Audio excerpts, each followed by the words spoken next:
this LEGO ARC-170 using illegal building techniques? I recently purchased this set and there's so much I want to discuss. I'll cover building techniques that might be repetitive at times. I'll talk about the playability of this set. I'll also talk about some negative points mentioned on the internet. And finally, I'll discuss some of the potential illegal building techniques in this set. Like and subscribe, and let's get to the point. Number one, build process and packaging.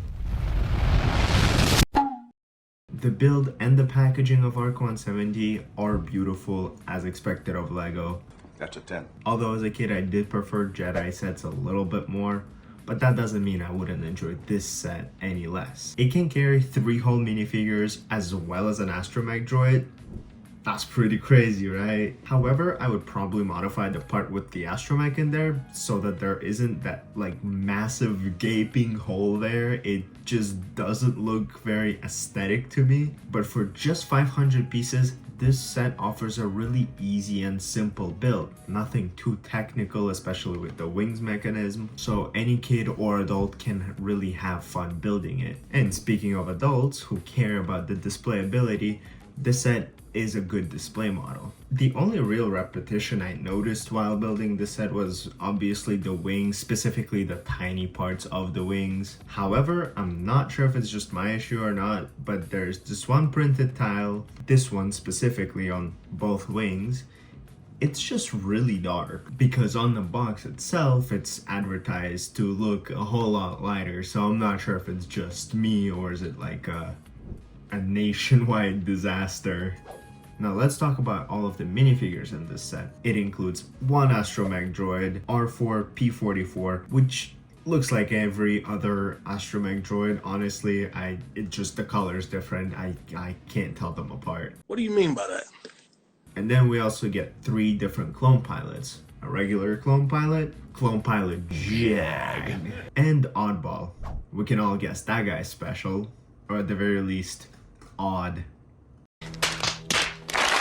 I'm not actually funny, and everyone makes sure to tell me that.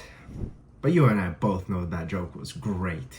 Anyways, the clone pilots have amazing prints and all look the same, which, I mean, who would have guessed, right? The only real difference is in the helmet markings, with Oddball's helmet being the oddest one out of them all. And I'm sure these markings mean something, but I'm not a nerd and I won't go and check.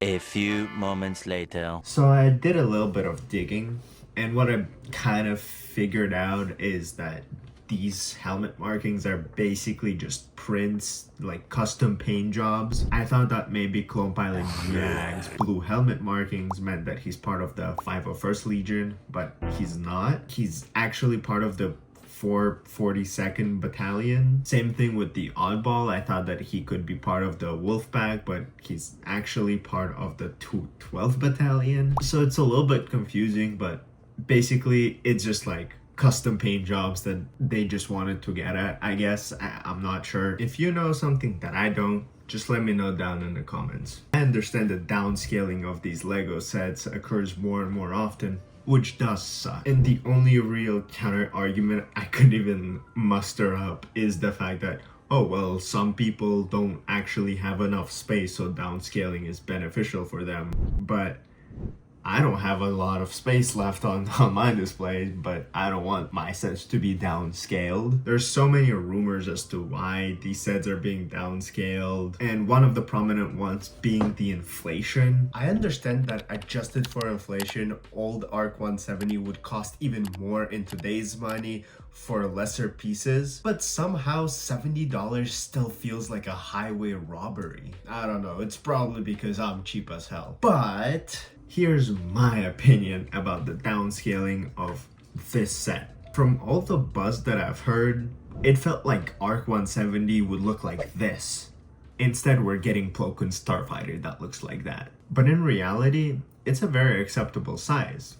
It's about the way you use it. Especially with my tiny hands, it fits well in my hand. It's very sturdy, it's very swooshable. I like it. To me, by all definitions, this is still like an average sized set. So when I actually got my hands on this set, it felt like all the hate was just for the sake of hate and rage bait. I just think that people should determine whether or not they want the set based on their personal feelings about the set. I do understand some of the complaints, like the engine being a little bit too small. Ooh, that's kind of small. It does seem kind of odd to me that it's this size. It looks very smooth and just small when you compare it to the reference material. Like when you look at ARC-170, one of the first thing at least I see is the engine. It's massive.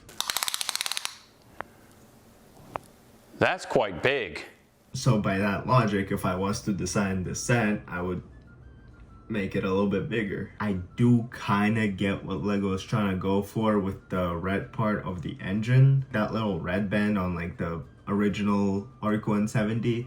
I think they tried to recreate that, but that piece is just smaller, so it doesn't look very right. And when you look at the older ARC-170s, that red band wasn't really there. It was like the inner part of the engine more so. Of course, there's an argument about pieces not really being available, or they had to make do with these pieces. Also, I just noticed that these cannons are tiny. I know damn well Lego could have made them bigger, but does that really matter? To me, all this nitpicking doesn't matter. I really like the set, and I love the features that it offers. It comes with 4 well-printed minifigures, and I mean, for $70, I better get 4 good minifigures and a pretty decent build. And I do think that Lego really did deliver just that. So let's move on to playability. And I'll keep it short here. I love it. The only complaint, which I guess would go more towards the build itself, is when you hold at the very bottom, the plates just don't feel very sturdy. So I had to fit my fingers into these tiny cracks under the wings because I can't comfortably hold the set because of these tiny hands. So what is the illegal technique that I mentioned earlier? Well, when I was building the ARC-170, I got to this step and it kicked off a train of thought on whether this technique was illegal or not. No piece is really going through unnecessary strain, but also the piece feels really flimsy and not secure in place. So I just looked around and I found this video by Tiago Caterino where he explained it quite well. And basically I now know that this technique is legal. Sorry for clickbait. Plus, I also think that Lego makes sure not to use illegal techniques in their sets. But let me know what you think about it down in the comments. And thank you for watching. Leave a like and subscribe and watch my other honest reviews on the end screen now.